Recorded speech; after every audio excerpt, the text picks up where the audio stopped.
زمین پہ کوئی چلنے والا ایسا نہیں جس کے رزق کی ذمہ داری رب کریم کی نہ ہو۔ یہ ذمہ داری رزق کس کی ہے؟ بول کے بتائیں، بول کے کس کی ذمہ داری ہے جی؟ اللہ۔ دیکھیں، غور فرمائیں، یہاں مفسرین نے ایک بات لکھی ہے اس آیت کے تحت کہ فرمایا جو زمین پہ چلنے والا ہے اس کا رزق اللہ کے ذمہ ہے۔ فرماتے ہیں کہ یہ اللہ نے ہماری عقل کے مطابق ہم سے بات کی، ورنہ آسمانوں میں جتنی مخلوق ہے رزق اس کا بھی اللہ کے ذمہ ہی ہے۔ یہاں جو فی الارض کے لفظ ہے زمین پہ، وہ ہمیں سمجھانے کے لیے کہ تم نے تو صرف یہ دنیا دیکھی ہے نا، تو جس کو تم نے دیکھا ہے وہ سب کھاتے اللہ کا دیا ہوا ہی۔ تو جو ہم نے دیکھا تھا رب کریم نے اس کے مطابق ہمیں سمجھا دیا۔ فرمایا کچھ تو تم نے دیکھے ہی نہیں، چلو ان کی تم سے بات نہیں کرتے، پر جو تم نے دیکھے ہیں ان سب کا رزق کس کے ذمہ ہے؟ اللہ کے۔ میرے رسول کریم سید عالم صلی اللہ تعالیٰ علیہ وسلم قرآن مجید کی جب ترجمانی کرتے، وضاحت کرتے، تو محبوب پاک صلی اللہ علیہ وسلم بھی کوئی اشکال رہنے نہیں دیتے تھے، کوئی اشکال نہیں رہنے دیتے تھے۔ میرے محبوب کریم علیہ الصلوۃ والسلام نے فرمایا اللہ پہ بھروسہ رکھ کے سویرے نکل جانا رزق کی تلاش میں۔ کس پہ بھروسہ رکھنا ہے؟ نکلنا تمہارے ذمہ ہے، یہ نہ کہنا کہ گھر بیٹھوں گا تو یہی آئے گا، نکلنا تمہاری ذمہ داری ہے، جتنی ذمہ داری ہے وہ پوری کرنا۔ اللہ پہ بھروسہ کر کے نکل جانا تمہاری ذمہ داری ہے، رب کا ذمہ ہے تمہیں رزق دینا، وہ ضرور تمہیں رزق پہنچائے گا۔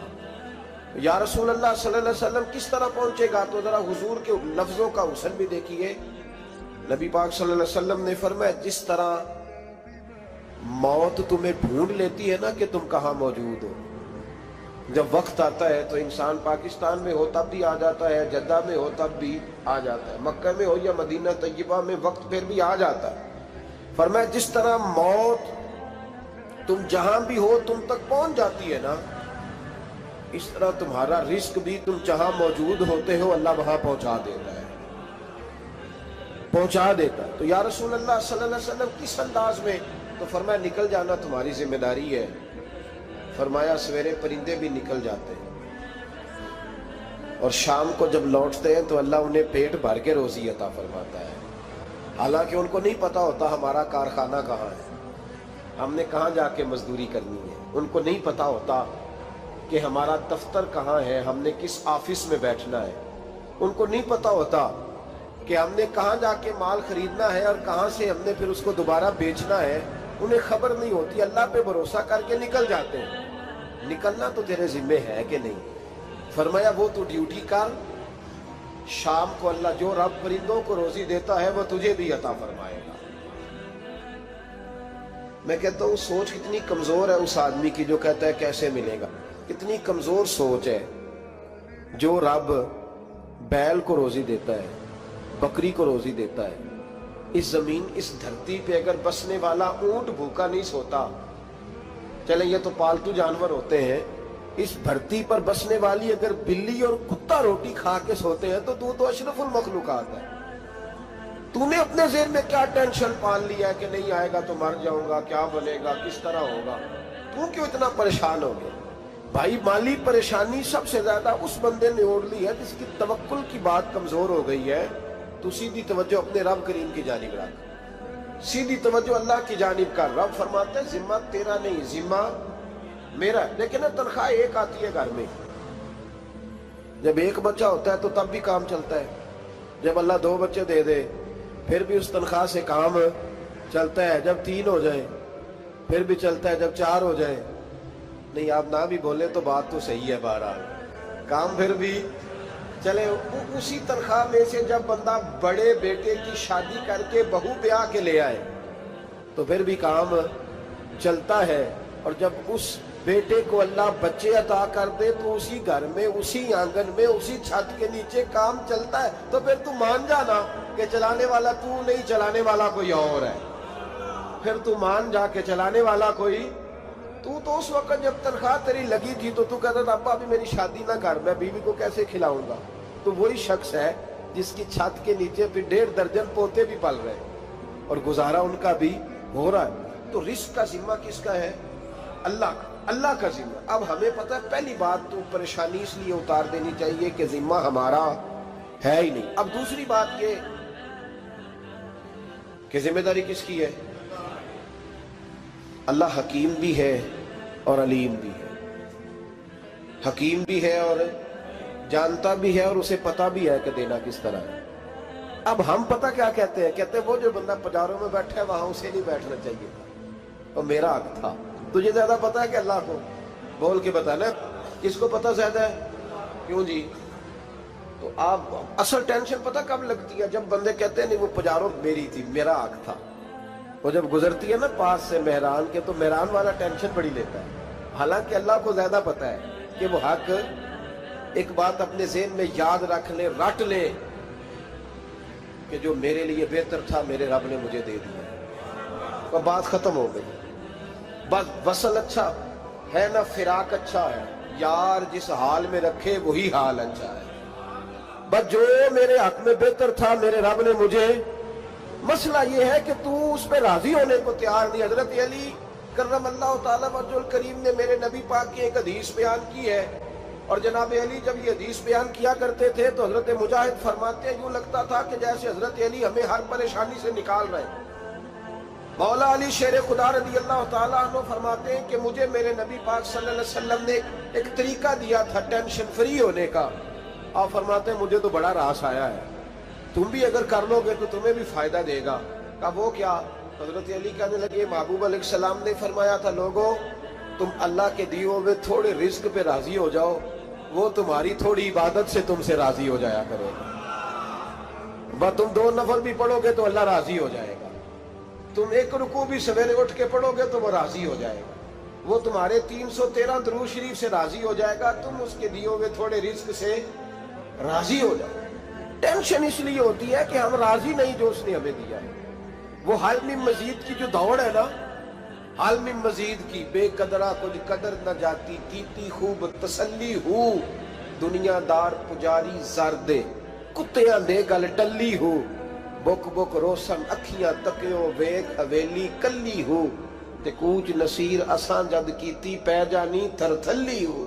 تو یاد رکھیں یہ جو ہے نا مصیبت کے مال آ کیوں نہیں رہا، وہ سامنے والا پلاٹ میرے گھر کے سامنے ہے گھر کے سامنے، پر رجسٹری میرے نام کیوں نہیں؟ یہ مصیبت سانس نہیں لینے دیتی۔ موٹر سائیکل کھڑی کرتا ہے نا جب آ کے دکان سے روٹی کھانے آتا ہے، دفتر سے گھر آتا ہے، کاروبار سے آتا ہے، تو جہاں موٹر سائیکل کھڑی کرتا ہے وہ ٹینشن بڑی ہے کہ کبھی میری ہو جائے نا یہ والی جگہ، تو میں یہاں بھی بورڈ لگاؤں اپنے نام۔ اس نے مالی پریشانی پیدا کی۔ تو جس حال میں ہے، کیونکہ تو نے اپنا یہ حال خود نہیں بنایا، جس نے بنایا ہے وہ بڑا بہتر جانتا تھا کہ تو اسی حال میں اسے اچھا لگتا ہے۔ تو اسے اسی حال میں، ایک بزرگ تھے تو ان کی طبیعت بڑی علیل ہو گئی، بیمار ہو گئے، تو اللہ نے آزمائش دی تو کیڑے پڑ گئے وجود میں۔ ایک کیڑا یہاں سے کھا رہا تھا، اللہ والے بڑے راضی رہتے ہیں اس کی رضا میں، تو کیڑا یہاں کھا رہا تھا تو نیچے گر گیا، تو بابا جی نے اٹھا کے پھر وہاں رکھ لیا، کہنے لگے جب اس نے تیری ڈیوٹی مجھے کھانے کی لگائی ہے تو میں اس بات پہ راضی ہوں، تو نیچے کیوں گرتا ہے؟ بٹ ٹھیک ہے کھا، جب اس نے تجھے ڈیوٹی جو تیری لگائی۔ سالبہ بن عبد الرحمن ایک صحابی تھے، سالبہ نبی پاک صلی اللہ علیہ وسلم کی خدمت میں آئے، کہنے لگے یا رسول اللہ صلی اللہ علیہ وسلم غربت بڑی ہے، میرے لیے دعا کریں اللہ زیادہ مال دے۔ تو محبوب صلی اللہ علیہ وسلم نے فرمایا تو جس حال میں اچھا ہے وہ تیرے لیے بہتر ہے، اس میں تو ہے وہی حال تیرے لیے۔ مشکل ہے نا یہ جواب سننا۔ کہتے پیر صاحب فلان جگہ سے تویز آیا، وہاں تو وارے نے آرے ہو گئے، تو آپ کے ہاں؟ تو میں کہتا ہوں یہ تویز دینے والا اگر تویز دے کے امیر بناتا ہے تو پہلے خود کیوں نہیں بنتا؟ یہ خود تو 150 کا تویز بیچ رہا ہے، اپنی بیچارے کی حالت یہ ہے۔ اگر اتنا ہی تویز اس کا چلتا ہوتا تو پہلے 5 پجاروں اس کے دروازے پہ کھڑی ہو۔ عجیب چکر ہے، اور عجیب جگہ لوگ الجھ گئے، سمجھتے ہی نہیں بات کو۔ یا رسول اللہ صلی اللہ علیہ وسلم دعا کر دے، تو محبوب نے کیا فرمایا؟ فرمایا تو جس حال میں ہے نا وہ حال تیرے لیے بہتر ہے، اسی میں رہ۔ کہ نہیں حضور دعا کرے۔ فرمایا سالبہ تو باز آ جا۔ حضور دعا کرے۔ فرمایا تو باز آ جا۔ 2-3 دفعہ کہا، ضد کی۔ محبوب نے فرمایا جا پھر اللہ تجھے زیادہ پیسے دے گا۔ چند بکریاں خریدی، اتنی برکت ہوئی کہ بکریوں کے ریوڑ بن گئے۔ پھر کچھ بکریاں بیچ کے گائے خرید لی، ان کے بھی ریوڑ ہو۔ پھر کچھ اونٹ اونٹنیاں لے لی، ریوڑ ہی ریوڑ۔ پہلے 5 وقت مسجد میں آتے تھے، اب فجر اور عشاء رہ گئی۔ پھر مال زیادہ ہوا تو مدینے شہر میں کوئی جگہ ہی نہیں، مدینے سے باہر حویلی خریدی، پھر جمعہ ہی رہ گیا، جمعے کے جمعے آتے، زکوٰۃ کا حکم آیا۔ میرے نبی کریم علیہ السلام نے حضرت ابو ہریرہ کو بھیجا، فرمایا جا اسے کہہ تیری زکوٰۃ بنتی ہے 2.5%۔ 10 کروڑ روپیہ ہو تو کتنی زکوٰۃ بنتی؟ بھئی 1 کروڑ کی 2.5 لاکھ ہوئی نا، تو 10 کروڑ کی کتنی ہوئی؟ تو بڑی مصیبت ہے جب بینک سے میسج آتا ہے نا کہ 25 لاکھ نکل گیا تیرے اکاؤنٹ سے، بہت بڑی مصیبت، بڑی ٹینشن ہوتی ہے۔ ایک صاحب میرے پاس آئے، ان کی زمین اچانک مہنگی ہو گئی، اچانک پہلے کچھ 15-16 لاکھ کی ایکڑ زمین تھی، پھر وہ کروڑ کی ہو گئی۔ تو میرے پاس آئے، کہنے لگے وہ 10 کروڑ روپے بنتے ہیں تو زکوٰۃ، تو میں نے کہا آپ نے کیا کیا؟ زری زمین پہ عشر آتا ہے، اس پہ زکوٰۃ نہیں آتی، تو آپ نے کیا کیا؟ کہنے لگے وہ کچھ سوسائٹی کے رول کے مطابق میں نے فائلیں وغیرہ لے لی ہیں، اب میں نا کبھی موقع آئے گا تو ان کو بیچوں گا۔ تو میں نے کہا اب تو آپ کا یہ مال ہو گیا بزنس کا، تو اب تو اس پہ زکوٰۃ آئے گی۔ 10 کروڑ پہ جب 25 لاکھ سنا تو کہنے لگے فوراً دینی پڑتی ہے کہ تھوڑی تھوڑی سے بھی کام چل جاتا ہے؟ تو میں ان کا چہرہ دیکھنے لگا، میں نے کہا نہیں وہ تو آپ کو پتہ ہے، ویسے حضرت عمر فرمایا کرتے تھے بانٹ کے نہ دو، کوشش کرو کسی ایک کو ہی دو، چلو کسی کا تو کچھ بن جائے، تو ایک کو ہی دینی چاہیے۔ کہنے لگے تو مطلب یہ ایسا ہی حکم ہے؟ میں نے کہا آپ کسی اور سے تحقیق کر لیں۔ اب یہ بھائی لیتے وقت نہیں تجھے ٹینشن ہوئی کہ 15 لاکھ کا کروڑ ہو گیا، تو اس وقت نہیں تو نے کہا کہ یا اللہ، تو یہ کیسی سوچ ہے مسلمان؟ کس طرح کا اس کا؟ ہمارے ہاں جب کسی آدمی پہ حالات خراب ہوتے ہیں نا، تو سب سے پہلے وہ اس طرح کرتا ہے کہ جو میں کہیں اللہ کے رستے میں دیتا ہوں پہلے اسے بند کروں، جس رستے تجھے آ رہا تھا پہلے تو نے وہ رستہ بلاک کیا۔ حضرت اسماء بنت ابی بکر صدیق کہتی ہیں میں حضور کو مسجد کے لیے، ادارے کے لیے، صحابہ صفحہ کے لیے کچھ دے رہی تھی، تو میں نے گننا شروع کیا تو حضور مسکرانے لگے۔ حضور مسکراتے کیوں ہیں؟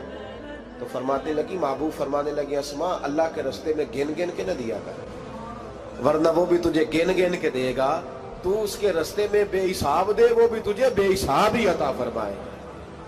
لیکن پہلے یہ والا پہلے دروازہ بند کرو، یہاں سے پیسے ختم ہو رہے ہیں، تو اس طرح کرنا بھائی۔ اس دفعہ سور ذرا گرمیوں والے نہ خرید، لیکن جو تو اللہ کے رستے میں دے رہا ہے اسے دیتا رہے، لیکن ہم اپنا نقصان کرتے ہیں، زیادتی کرتے ہیں اپنے ساتھ۔ میں نے آپ کو پہلے بھی بتایا تھا پیار کی بولی ہے، پھر بولتا ہوں۔ ایک بڑے بڑے پیار والے دوست ہیں، ایک دفعہ مجھے کہنے لگے کہ آپ کئی دفعہ اعلان کرتے ہیں تو مجھے اچھا نہیں لگتا، اور آپ ادارہ بھی بہت زیادہ بننے والا ہے، بڑی چیزیں میں دیکھتا ہوں جو ہوں تو بڑا نظام اچھا ہو جائے، آپ دعا کریں اللہ مجھے پیسے دے تو میں بڑے سارے خرچ کروں گا اس کے رستے میں۔ تو میں نے کہا یا اللہ اسے 10 کروڑ دے، یہ 9.5 کروڑ تیرے رستے میں دے دے گا۔ تو چپ کر گیا، جس طرح آپ نہیں کر گئے سارے، چپ کر گیا وہ بھی۔ اس نے کہا جی نہیں جی انشاءاللہ کریں گے۔ تو میں کیا پلیا جی تے دعا پہ ہوں دیا، ابھی تو وہ آئیں گے تو تب دیکھی جائے گی، تو یہیں اڑ گیا ہے۔ یعنی 9.5 کروڑ اللہ کے رستے میں خرچ کرنے کی دعا پہ بھی آمین کوئی نہیں کہتا کہ چلو آمین ہی کہہ دے۔ تو میں کہا تینوں تے 50 لاکھ بچتا سی پیا، لیکن تو اس سودے پہ تیار ہے۔ جب یہ سوچ ہوتی ہے، یہ غلط سوچ ہے، یہ بات تو اگر تے مسکرانے والی، لیکن یہ سوچ صحیح نہیں۔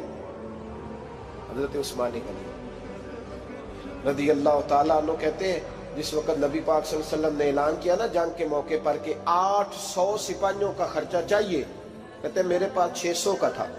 یہاں ایک روایت میں حضور نے 1000 کا اعلان کیا تو میرے پاس 800 کا تھا۔ جب 2-3 دفعہ نبی پاک نے اعلان کیا تو کہتے ہیں میں نے کھڑے ہو کے کہا یا رسول اللہ پورا 800 کی طرف سے، کہتے ہیں میں نے 200 سپاہی کا خرچہ ادھار اٹھایا، لیکن پورے 2 مہینے نہیں گزرے تھے، رب کریم نے مجھے کئی گنا کر کے پیسے واپس عطا فرما۔ اور بات تو یہ ہے کہ تیری وہاں لو لگی ہو، تو تجارت کرتا ہے ان لوگوں کے ساتھ جو کیا دے سکتے۔ تو سالبہ کے پاس حضور نے پیغام بھیجا، پہلے تو کہا تیرے لیے بہتر نہیں مال، جب اصرار کیا تو بڑی برکت ہو گئی، بڑا آیا تو فرمایا زکوٰۃ دے، 2.5% زکوٰۃ ہے۔ اب جب سوچا کہ 5 اونٹوں پہ ایک بکری جائے گی اور بڑا سارا مجھے دینا پڑے گا، اب جب غور کیا تو یہ تو نہ کہا کہ میں نہیں دیتا۔ حضرت ابو ہریرہ سے کہنے لگے نبی کریم علیہ السلام کی خدمت میں عرض کرنا کہ میں خود آؤں گا۔ حضرت ابو ہریرہ نے آ کے عرض کی یا رسول اللہ صلی اللہ تعالی علیہ وسلم، حضور وہ کہتے تھے میں خود آؤں گا۔ تو کہتے ہیں محبوب نے ٹھنڈی سانس لی فرمایا اسے کہا تھا کہ تیرے لیے مال بہتر نہیں، اب ہلاک ہو گیا، ہائے افسوس ہلاک ہو گیا۔ ان کو بھی تھوڑی دیر کے بعد احساس ہوا کہ یہ میں نے کیا کیا، نبی پاک کو ہی کہہ دیا نہیں ہے، حضور کو کہہ دیا بعد میں آؤں گا۔ اب دوڑے آئے، عرض کی حضور میں سارا کچھ لے کے آئے ہوں، قبول کر لیں۔ محبوب نے فرمایا گویا بلال حبشی کی خشک کھجور بھی قبول ہے، اور صہیب رومی ایک اٹی بان کی لائے تو وہ بھی قبول ہے، اور عمار بن یاسر اور مصعب بن عمیر اگر 2 دینار دے جائیں اور کوئی پرانا جوڑا کسی سپاہی کے لیے چھوڑ جائے تو وہ بھی قبول ہے، لیکن تو اپنا لاکھوں لے کے چلا جا، تیرا کوئی نہیں قبول، معاف کر دے۔ فرمایا جا معاف کیا، پر پیسے لے کے نہ آنا۔ اگلے سال پھر آئے، بندے ہوئے ہاتھ ہیں، محبوبہ میں دولت کا کیا کروں، آگ لگانی ہے، قبول کر لے۔ فرمایا تو لے جا، تیرا نہیں قبول، گرا جو ان کی نگاہ سے وہ سنبھل نہیں سکتا۔ حضور نے وصال ظاہری کیا تو جناب صدیق اکبر کے پاس آئے، لاکھوں کا مال، ابو بکر قبول کر لو۔ تو جناب صدیق اکبر کہنے لگے اس کا کر لو جس کا نبی نے نہیں کیا، چل جا، کوئی نہیں چاہیے۔ حضرت عمر کے زمانے میں قحط پڑ گیا، بارشیں نہیں ہوتی، غلہ نہیں ملتا، حالات خراب ہے، مالی طور پہ بحران آ گیا، غربتیں، مجبوریاں، تکلیفیں، آ کے روئے، عمر میرا قبول کر لو، مجھے معافی تو مل گئی تھی نا۔ فرمایا معافی اپنی جگہ پہ، پر جس کا مصطفیٰ نہیں قبول نہیں کیا۔ بہت سارے لوگوں کو پتہ ہی نہیں کہ ان کا قبول ہی نہیں ہوا، اور وہ الجھے ہوئے، انہیں خبر ہی نہیں کہ اصل بات کیا ہے۔ فرمایا جس کا مصطفیٰ کریم نے قبول نہیں کیا، اب ہیرے اور جواہرات بھی لے کے آئے تو بھوکے مریں گے، پر اس کا قبول، اس بات پہ راضی رہو اس حال میں اللہ نے رکھا ہوا، اس حال میں راضی رہو۔ جو مصیبت ہے نا دیکھنی کہ وہ بھی میرے پاس، تمہیں کیا پتا، کبھی پوچھ تو صحیح اس سے وہ کس مصیبت کا شکار ہے، جو مالی طور پہ بڑا امیر ہے، تو اس کی طرف دیکھ کے اپنا دل برا کرتا ہے۔ بس جس حال میں رب نے رکھا ہے اس حال میں رہ۔